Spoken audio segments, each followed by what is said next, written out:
Good morning, class. So we're going to go ahead and begin with our lesson 8, Lines of Symmetry. Okay, so once you access the Google Slides on Google Classroom, you will see anchor charts on the Google slide. And so these anchor charts will have your terms to know. Keep these into consideration when you're going through the lessons. So we're going to go over the term symmetry, lines of symmetry, horizontal lines, vertical lines, diagonal lines, congruent, and asymmetric. There will be an anchor chart here. Make sure that you go over it. So we know that a line of symmetry divides a shape into two congruent parts. Congruent means the parts are both the same size and same shape. So we do have our vertical, horizontal, and diagonal. Diagonal can go across from left to right or right to left. Shapes can have different numbers of lines of symmetry. Notice this square here. The number of congruent sides a shape has tells you the number of lines of symmetry a shape has. So a square has 4 congruent sides, so it has 4 lines of symmetry. Look at this J here. If I split this in half using a vertical line, it will not be congruent. If I split it in half using horizontal lines, it will not be congruent. And if I split it either way using diagonal lines, it will still not be congruent. So that makes it 0 lines of symmetry. Notice that this letter M here has 1 line of symmetry, and this letter I has 2 lines of symmetry. I have also included a second anchor chart just so that you could see more visuals of different figures that have lines of symmetry. And so I did add some notes here. So notice how the shapes and polygons are made symmetrical with vertical, horizontal, and or diagonal lines. Some shapes have several lines of symmetry, so that's just a quick reminder on what symmetry is and the types of lines. There's a note: shapes and polygons that are not congruent or symmetrical are called asymmetric. So if a figure does not have congruent sides when split in half, for example, like the letter J in the previous anchor chart, it would be considered an asymmetric shape. And remember that examples of objects that can be folded in half or are exactly the same or congruent could be shapes, letters, numbers, animals, insects, and people. Now we're going to go over our symmetry PowerPoint. And so let me go back to the first slide.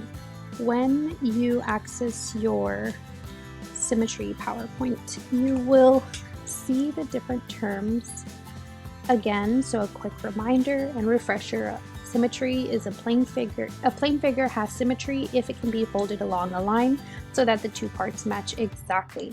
And then we have the definition of line of symmetry, which is a line that divides a figure into two congruent parts that are mirror images of each other. So think about if you place these shapes in front of a mirror, it would make the exact same shape, and so they look exactly the same.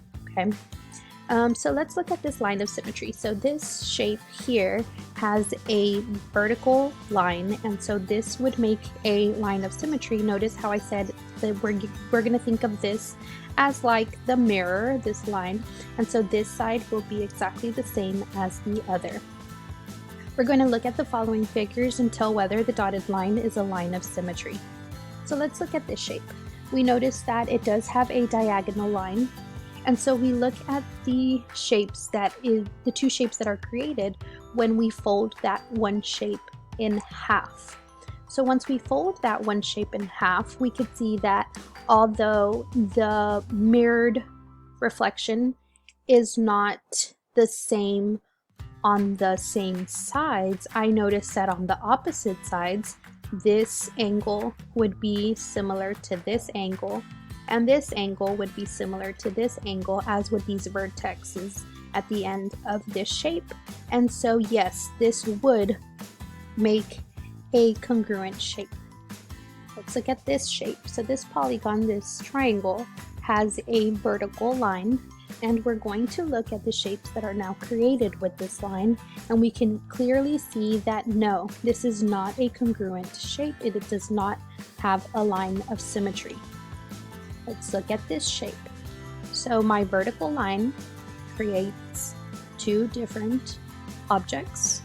And when I look at these two objects, I can clearly see that no, it is not congruent. However, if I were to look at the horizontal line for this shape, I could see that yes, this would make a congruent shape.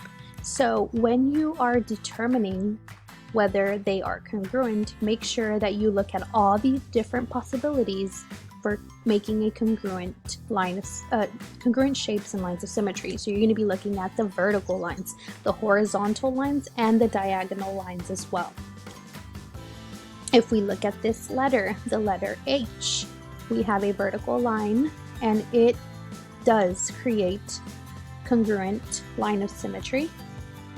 If we look at this letter K, this is not a line of symmetry.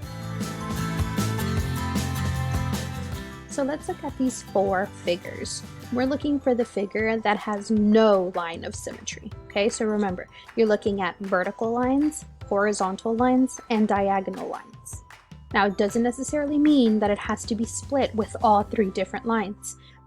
But if one of the lines creates congruent shapes that are exactly the same, then yes, it will have a line of symmetry.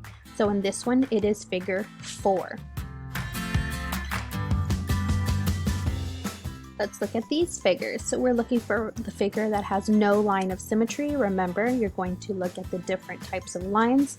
You're going to see if they create congruent shapes and have lines of symmetry. And in this one, figure 2 does not have a line of symmetry.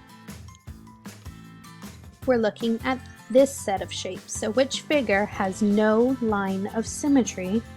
You could easily see that in this one it is figure 1. Okay, so that concludes our symmetry PowerPoint.